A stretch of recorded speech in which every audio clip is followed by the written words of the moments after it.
नमस्कार फ्रेंड्स, कैसे हैं आप सब। आशा करती हूँ सभी बहुत अच्छे होंगे। मैं पूजा वेलकम करती हूँ आप सभी का आपके अपने चैनल अंकित वास्तु ज्ञान में। फ्रेंड्स, आपको बता दूं कि सूर्य देव और चंद्रदेव दो ऐसे साक्षात देवता हैं जो हमें साक्षात दर्शन देते हैं, पृथ्वी पर दिखाई देते हैं। इनकी कृपा से व्यक्ति को अनेकों लाभ प्राप्त होते हैं। जो व्यक्ति सूर्यदेव या फिर चंद्रदेव का व्रत करता है, उन्हें अर्घ देता है, उसके जीवन में कभी भी धन संपदा की कमी नहीं होती है। पुराणों में सूर्य की उत्पत्ति, प्रभाव, स्तुति, मंत्र इत्यादि विस्तार पूर्वक मिलते हैं। ज्योतिष शास्त्र में नवग्रहों में सूर्य भगवान को राजा का पद प्राप्त है। तो आज हम इस वीडियो के माध्यम से जानेंगे सूर्य देव की कहानी के बारे में, व्रत कथा के बारे में। वीडियो के अंत तक जरूर बने रहें ताकि आपको भी अक्षय पुण्य फलों की प्राप्ति हो सके। फ्रेंड्स, ऐसी भी मान्यता है कि अगर कोई व्यक्ति रविवार के दिन सूर्य देव की श्रद्धा पूर्वक पूजा अर्चना करता है तो उस व्यक्ति के जीवन में सुख समृद्धि, धन संपत्ति की कभी भी कोई कमी नहीं रहती है। साथ ही सूर्य भगवान शत्रुओं से भी उसकी रक्षा करते हैं। सूर्य देव का व्रत करने के साथ साथ अगर इनकी व्रत कथा भी सुन ली जाए तो व्यक्ति की मनोकामनाएं सभी पूर्ण हो जाती हैं। तो चलिए आज इस वीडियो के माध्यम से सूर्य देव की व्रत कथा के बारे में सुनते हैं, कहानियों के बारे में सुनते हैं। प्राचीन काल की बात है, एक गांव में एक ब्राह्मण रहता था। वह ब्राह्मण सूर्य भगवान का बहुत बड़ा भक्त था। हर रोज सुबह सूर्योदय से पहले उठकर नहाता धोता, सूर्य भगवान की कहानियां सुनता और सुनाता। इन सब में उसे देर हो जाती थी और ज्यादा काम वो कर नहीं पाता था, जिसके कारण उसे अपनी पत्नी से बहुत डांट लगती थी और समाज वाले भी उसे निकम्मा कहते थे। एक दिन इन सब चीजों से परेशान होकर ब्राह्मण बाजार से पूजन की सामग्री लेकर जंगल में चला गया। वहां एक सूखी नदी के किनारे एक सूखे पेड़, पीपल के पेड़ के नीचे बैठ गया। वहां बैठकर ब्राह्मण सूरज भगवान की कहानी पढ़ने लगा और उनकी पूजा करने लगा। पूजा खत्म होने के बाद वह नदी से जल लेकर सूर्य भगवान को समर्पित करता है। जैसे ही उसके द्वारा चढ़ाया गया जल नदी और पीपल के पेड़ पर गिरता है, वैसे ही नदी साफ पानी से भर जाती है और पीपल का पेड़ हरा भरा हो जाता है। तभी सूर्य भगवान उस नदी के जल से प्रकट होकर कहते हैं, हे ब्राह्मण, मांग, क्या मांगता है। ब्राह्मण ने यह सुनकर सोचा कि यह आवाज किसी भूत प्रेत की तो नहीं है। तब वह घर जाकर यह सारी बात अपनी पत्नी को बताता है। तब उसकी पत्नी समझ जाती है कि सूरज भगवान ने इन्हें साक्षात दर्शन दिए हैं। ब्राह्मण की पत्नी उसे समझाती है और कहती है, सूर्य भगवान आपसे प्रसन्न होकर आपको वरदान देना चाहते हैं। तब ब्राह्मण अपनी पत्नी से कहता है, मैं वरदान में क्या मांगूं? उसकी पत्नी कहती है, कम शब्दों में जितना हो सके मांग लो। ब्राह्मण को सूर्य भगवान से ये मांगने को कहते हैं कि अपने महल के अंदर सोने के पालने में पर पोते को दासियों द्वारा खिलाते अपने आंखों से देख पाऊं। अगले दिन जब वह जंगल में जाता है और सूर्य भगवान की कहानी पढ़ता है, उनकी आराधना करता है, तभी सूर्य भगवान फिर से प्रकट हो जाते हैं और ब्राह्मण से वरदान मांगने को कहते हैं। तब ब्राह्मण अपनी पत्नी द्वारा बताए गए शब्दों को सूर्य भगवान को कहता है। तब सूरज भगवान यह सुनकर कहने लगते हैं कि तू तो बड़ा भोला भाला है, एक ही बार में सब मांग लिया। सूरज भगवान ने कहा, जा, तेरी इच्छा अवश्य ही पूरी होगी। ब्राह्मण जब जंगल से वापस अपने घर को आता है तो देखता है कि उसकी टूटी फूटी झोपड़ी महल बन गई है और उस महल में दास दासियां आ जा रहे हैं। ब्राह्मण पास में बैठी हुई एक बूढ़ी महिला से पूछता है, यहाँ तो मेरी झोपड़ी हुआ करती थी। उसी समय महल की खिड़की से एक सुंदर सी महिला गानों और सुंदर कपड़ों में लदी हुई बाहर आती है और ब्राह्मण से आके बोलती है, आ जाओ, यह अपना ही घर है। सूरज भगवान ने तुम्हारी मनोकामना पूर्ण कर दी है। इतना धन देखकर ब्राह्मण ने उस महिला से कहा, इतना धन का हम क्या करेंगे। तभी उसकी पत्नी ने कहा, धन से क्या नहीं होता है, दान पुण्य यज्ञ हम करेंगे। फिर ब्राह्मण ने अपने धन का इस्तेमाल पूजा पाठ और पुण्य कार्यों में करना शुरू कर दिया। अब सभी गांव वाले राजा की जगह उस ब्राह्मण का गुणगान करने लगे। राजा ने यह सब सुनकर ब्राह्मण को बुलाया और पूछा, कल तक तो आपके पास खाने को भी नहीं था, आज इतना सब कुछ धन कहाँ से आ गया? कहाँ से चोरी किया, कहाँ डाका डाला? ब्राह्मण ने कहा, यह सब तो भगवान सूर्य देव की कृपा और सारी कहानी इन सभी का फल है। उसने सारा वृतांत राजा को बता दिया। राजा ने यह सुनकर उसने भी सूर्य भगवान की कहानी सुनने लगा, सूर्य भगवान की पूजा आराधना करने लगा, जिससे सूर्य भगवान ने राजा को एक सुंदर सा पुत्र दिया और उसका परिवार सुख से भर दिया। दूसरी कहानी इस प्रकार है। एक समय की बात है, सूर्य भगवान की रानी के मायके से खबर आती है, परंतु रानी का जाने का मन नहीं था। सूर्य नारायण भगवान रानी को यह कहकर मायके जबरदस्ती भेज देते हैं कि जाओ, मैं आपके लिए अच्छी अच्छी वस्तुएं भेजूंगा। तत्पश्चात राणा दे अपनी पियर चली जाती है। कुछ दिनों बाद सूर्य नारायण भगवान राणा दे के लिए चौपड़, पासा, पचेटा, आटी डोरी आदि वस्तुएं भेज देते हैं।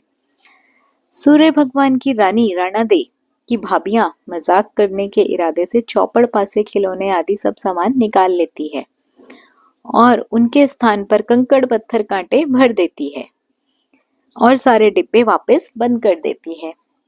सूर्य भगवान की महारानी राणा दे जब ये सब देखती है तो हाथ में डिब्बे में डाले तो उनके हाथ में कांटे चुभ गए। फिर तो उनकी भाभियां हंसने लगी और राणा दे को गुस्सा आ गया। कुछ दिनों बाद जब सूर्य नारायण भगवान राणा दे को लेने पधारे तो राणा दे ने सूर्य भगवान से बातचीत भी नहीं की। राणा दे जब ससुराल गई तो वहां भी किसी से बात नहीं करी। सूर्य नारायण ने अपनी माता जी से पूछा कि माता जी, राणा दे आपसे बातचीत करती है क्या? उनकी माताजी ने कहा, नहीं बेटा, राणा दे जब से ससुराल वापस आई है उसके बाद से ही बातचीत नहीं करती है। सूर्य नारायण कहते हैं कि माताजी, आप आज उनको बोलना कि साल चावल की बोरी पड़ी है, साल में से चावल निकाल दे, परंतु ऐसा करते समय चावल टूटने नहीं चाहिए, साबुत निकालने चाहिए। अब राणा दे तो रोने लगी। रोते रोते ही वो छत पर चली गई और उन्होंने चिड़ियाओं को बुलाया। राणा दे चिड़ियाओं से कहने लगी कि मैंने कभी तुम्हें चुग्गा डाला होगा, अब तुम इन चावलों को छिल दो। ढेर सारी चिड़ियाएं सारे के सारे चावल छिलकर उड़ जाती है। सूर्य नारायण ने फिर माताजी से पूछा, माताजी, राणा दे बोली क्या? माताजी कहती है कि नहीं बेटा, वो तो कुछ भी नहीं बोले। सूर्य नारायण फिर बोलते हैं कि माताजी, अब आप उसको कहना कि 108 छेद वाली मटकियों में उनमें पानी भर दे। राणा दे तो वापस से रोने लगी। तालाब पहुंचकर भी वह रोने रही थी। उनको रोता देखकर मेंढकियां आई और उनसे पूछती हैं कि आप क्यों रो रही हैं? राणा दे ने कहा कि सासू जी ने 108 छेदों वाली मटकियों में पानी भरने को कहा है, इनमें पानी कैसे टिकेगा? मेंढकियां बोलती हैं कि आप चिंता मत करो, हम छेद पर चिपक जाएंगे, फिर आप आसानी से पानी भर लेना। फिर क्या था, मेंढकियां तो छेद पर चिपक गई और राणा दे ने मटके में पानी भर लिया। उस दिन भी सायंकाल में सूर्य नारायण भगवान अपनी माताजी से पूछते हैं कि राणा दी बोली क्या? उनकी माताजी कहती है कि नहीं बोली। सूर्य नारायण भगवान कहते हैं कि कल आप उनसे बोलना कि बाग में उनके मासी जी आए हुए हैं जो मिलने जाए, और उनको यह भी बोलना कि जिस तरह चरमू बिखरे हुए हैं उधर जाएं। अगले दिन सूर्य नारायण रास्ते में औरत का रूप बनाकर घूंघट निकालकर बैठ गए। तब राणा दे उस तरफ आए तो सूर्य नारायण औरत का रूप धरकर ही बैठे रोने लगे। राणा दे ने कहा, क्यों रो रहे हो, कोई मुसीबत आ गई है क्या? आगे राणा दी बोली कि मेरे जितनी मुसीबत हो तो क्या करोगे? सूर्य नारायण बोले कि आपको क्या मुसीबत है? राणा दी बोले कि क्या बताऊं, मैं पियर नहीं जा रही थी, फिर भी इन्होंने मुझे जबरदस्ती भेजा और बोला कि मैं अच्छी अच्छी वस्तुएं और इनाम भेजूंगा, और डिब्बों में इन्होंने कंकर, कांटे, पत्थर भरकर भेज दिए। मैंने जैसे ही वस्तुएं देखने के लिए डिब्बों में हाथ डाला तो मेरे हाथों में कांटे चुभ गए। मेरी भाभियां मेरा मजाक बनाने लगी।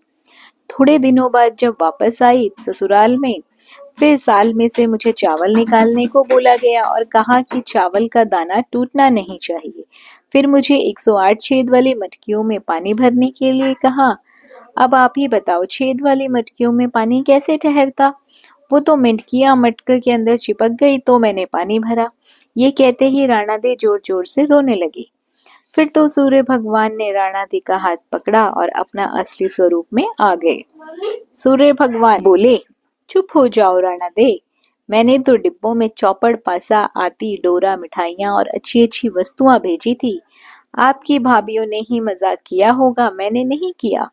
यह बात आप मुझे पहले ही बता देते तो आपको इतनी मुसीबतें झेलनी ही नहीं पड़ती।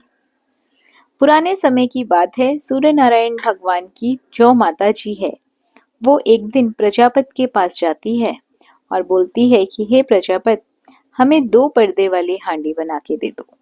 प्रजापति उन्हें वैसी ही हांडी बनाकर दे देता है। एक में तो वो मीठी खीर बनाती थी और एक में खट्टी और खारी राब बनाती थी। ऐसा करते काफी महीने बीत गए। राणा दे तो बहुत कमजोर हो जाते हैं। सूर्यदेव भगवान ने एक दिन राणा दे से पूछा, आजकल आप बहुत ज्यादा दुबले हो गए हो, क्या बात है? राणा दे बोलते हैं कि क्या करूं, मुझे खाना नहीं भाता है, खारा और खट्टा लगता है। सूर्य नारायण भगवान कहते हैं कि नहीं, अपने तो प्रतिदिन मीठी खीर बनती है। राणा दे कहते हैं मुझे तो वह खट्टी और खारी लगती है। दूसरे दिन सूर्य नारायण जी की माता जी थालियां परोसती है। राणा दे चक्कर थाली सरका देते हैं। सूर्य नारायण जब उन्हें ऐसा करते हुए देखते हैं तो वो अपनी माता जी से कहते हैं कि माँ, थोड़ा जल भरना। उनकी माताजी जैसे ही जल लेने जाती हैं तो इतने देर में सूर्य नारायण थालियां बदल देते हैं। सूर्य नारायण जब राणा दे की थाली से खाते हैं तो उन्हें भी खट्टी और खारी लगती है।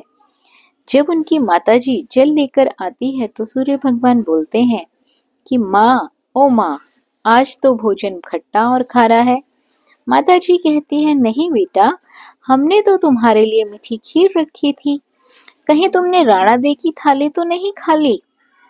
सूर्य भगवान बोलते हैं कि माँ, ए माँ, ऐसा अलग अलग भोजन क्यों बनाया? माता जी कहती है कि बेटा, हमारे सास बहू में तो ऐसा चलता है।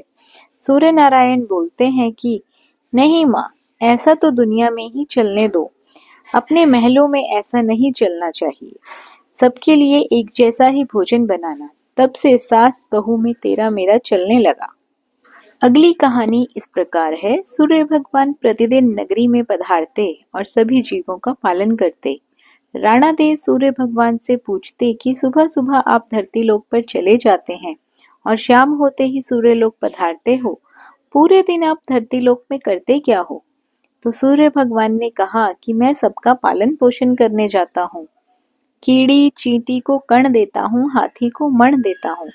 राणा देव बोले कि क्या सबको खाने को देते हो? कोई तो बच ही जाता होगा। सूर्य नारायण फरमाते हैं कि कोई नहीं बचता है। राणा देव वापस बोलते हैं कि किसी को बाकी नहीं रखते। सूर्य नारायण बोलते हैं कि मैं किसी को भूखा नहीं रखता हूँ, भूखा उठता है पर कोई भूखा सोता नहीं है। अगले दिन राणा देव नहाकर अपने कक्ष में पधारते हैं और एक चींटी को डिब्बी में बंद कर देती है। राणा देव प्रतिदिन नहाकर भगवान की पूजा किया करती थी और स्वयं कुमकुम चावल लगाती थी। उस दिन भी उसने कुमकुम चावल की बिंदी लगाई और जब राणा देव डिब्बी बंद कर रही थी तब उनकी कुमकुम की बिंदी में से जो चावल लगे हुए थे वो गिर गए। कुछ दाने डिब्बी से गिरे और स्नान किए हुए हाथ मुंह पे से जल की कुछ बूंदें उस डिब्बी में गिर जाती है। राणा देव को पता नहीं चलता कि डिब्बी में चावल और पानी भी चला गया है और राणा देव डिब्बी बंद कर देती है।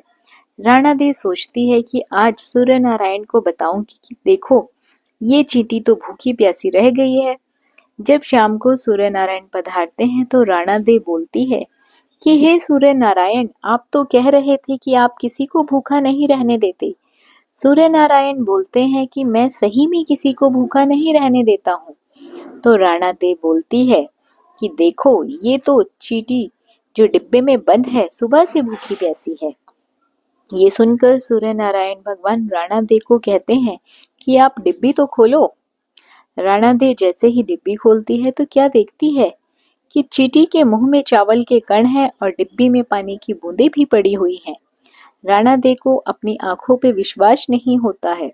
वो सोचती है कि हम तो यही सोच रहे थे कि चींटी भूखी होगी, डिब्बी बंद कर रही थी, तब तो इसमें कुछ भी नहीं था।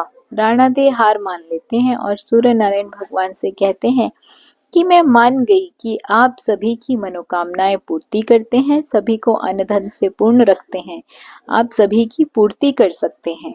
तो फ्रेंड्स, ये थी सूर्य नारायण भगवान की कहानियाँ। सूर्य नारायण भगवान को जो भी एक लोटा जल अर्पित करता है, उनकी छत्र छाया सदैव उन पर बरसती रहती है।